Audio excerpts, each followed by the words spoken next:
टेकी पवन academy को subscribe करने के लिए ये बटन दबाएं।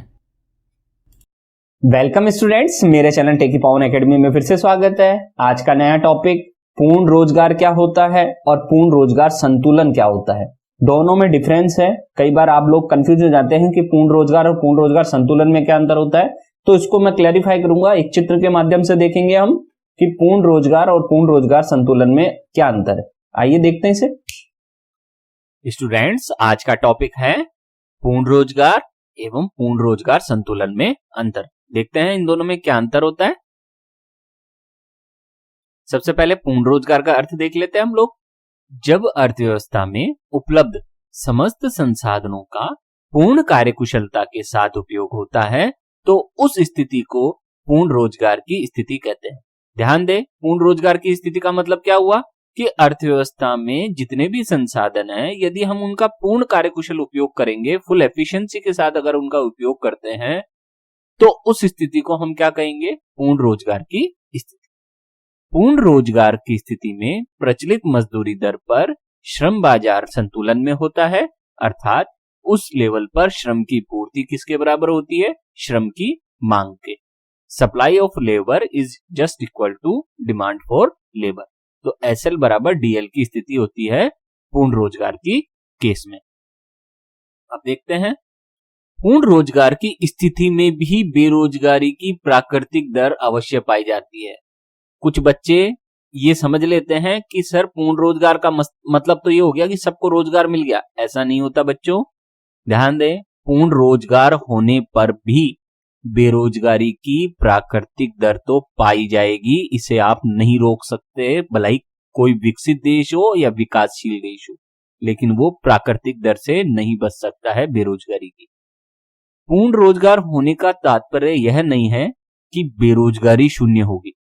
अर्थव्यवस्था में पूर्ण रोजगार होने पर भी संघर्षात्मक बेरोजगारी तथा संरचनात्मक बेरोजगारी हमेशा विद्यमान रहेगी।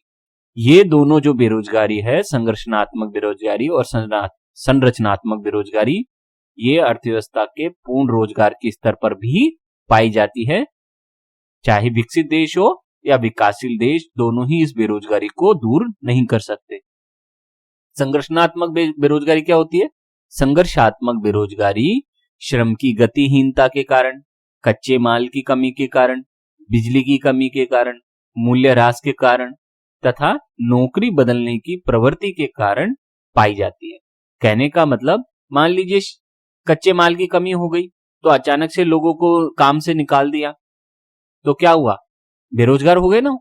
या बिजली नहीं आ रही, प्रोडक्शन करना चाहते हैं देश, लेकिन बिजली की कमी हो गई किसी कारणवश अचानक से, तो बिजली की कमी से पूरा प्लांट चलेंगे नहीं, फैक्ट्रियां चलेगी नहीं, तो बेरोजगारी हो जाएगी। ऐसे ही कोई नौकरी बदलने की प्रवृत्ति है किसी में, एक नौकरी छोड़कर दूसरी नौकरी में जाता है, तो पहली नौकरी को छोड़कर दूसरी में जाएगा तो उस दौरान वो बीच में क्या रहेगा? बेरोजगार रहेगा, तो उसे हम संघर्षात्मक बेरोजगारी में शामिल करेंगे।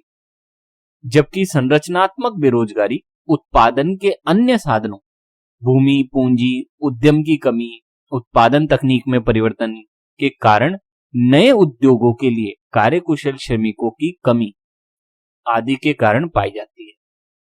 कहने का मतलब, संरचनात्मक बेरोजगारी क्या होती है? उत्पादन के जो अन्य साधन होते हैं, भूमि, पूंजी, इनकी कमी हो जाए, उद्यमों की कमी हो जाए, ठीक है।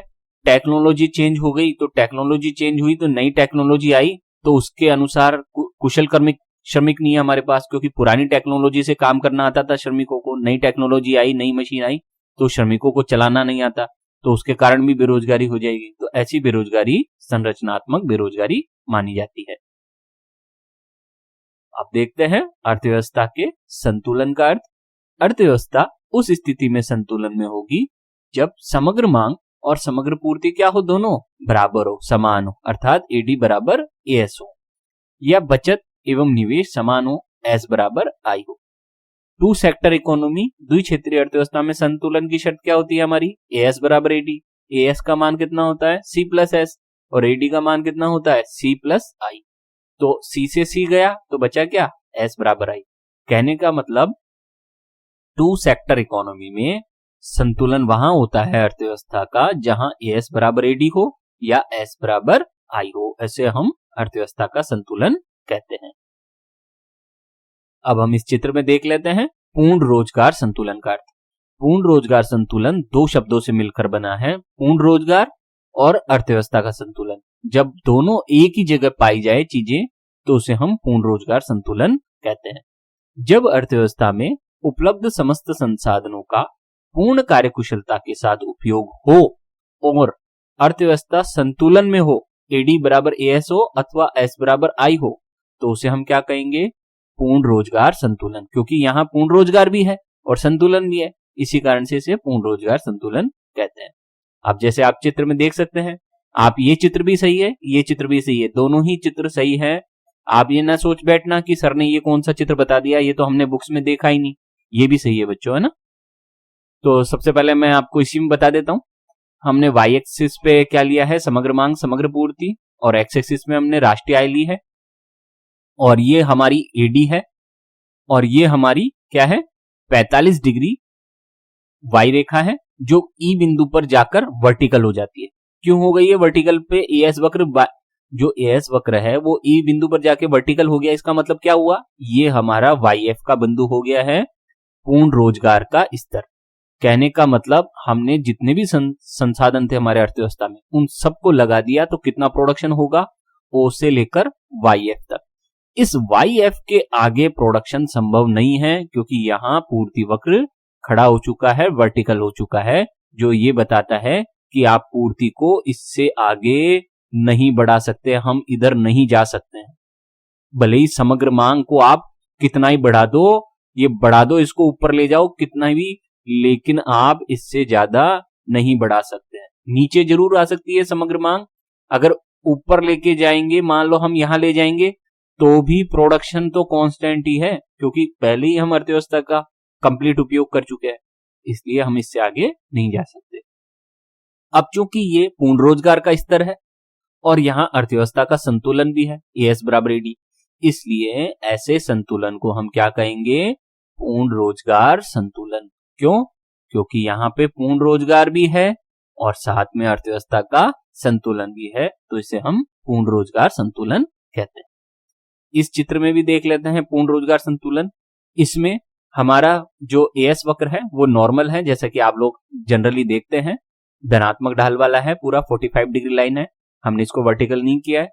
यहां हमने इसको मान लिया है, यहां तो हमने माना नहीं था, यहां तो चित्र में सीधा ही दिख रहा था कि यार इससे ज्यादा प्रोडक्शन बढ़ ही नहीं सकता क्योंकि वर्टिकल हो गया सप्लाई कर्व। लेकिन यहां हम क्या करते हैं? ये मान लेते हैं कि यही हमारा क्या है? पूर्ण रोजगार का स्तर वाई है। हमने इसको मान लिया है कि ये हमारा पूर्ण रोजगार का स्तर है और इस स्तर पर ही हमारा एएस बराबर एडी है ई बिंदु पर, इसलिए हमने इसको क्या कह दिया? पूर्ण रोजगार संतुलन स्तर। अर्थात ऐसा संतुलन बिंदु जहां पर पूर्ण रोजगार की स्थिति हो उसे हम पूर्ण रोजगार संतुलन कहते हैं। तो दोनों चित्रों में आपको समझ में आ गया होगा किस तरह से हम काम करते हैं। दोनों ही चित्र सही हैं, आप इससे पूर्ण रोजगार की धारणा समझ गए होंगे। अल्प रोजगार के लिए मेरा पहले वाला वीडियो देख लें, उससे समझ में आ जाएगा आपको। अगर आपको कंटेंट अच्छा लगा हो, टॉपिक अच्छा लगा हो, मटेरियल अच्छा लगा हो, तो चैनल को जरूर सब्सक्राइब करें। सब्सक्राइब करना एकदम फ्री होता है। बहुत बहुत धन्यवाद।